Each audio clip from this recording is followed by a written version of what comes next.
as we all are curious where the Indian real estate market is going to be in next coming years, whether the Indian real estate market is going to be bullish or not, a very big financial institution investor, Brookfield, has announced an investment of around 80,000 crores in Indian real estate in next 3 to 5 years. This automatically gives us the signal why these foreign institutional investors are so bullish on Indian economy and Indian real estate. उन्होंने सारे data points को समझा होगा, analyze किया होगा.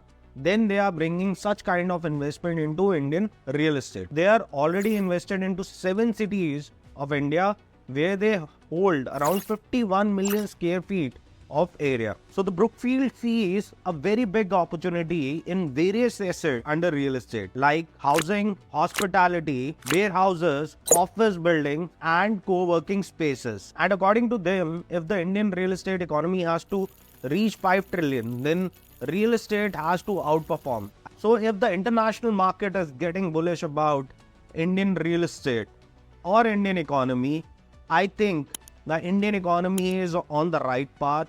Indian real estate is going to grow in coming times, and I think this is going to be one of the favorite asset classes in coming times.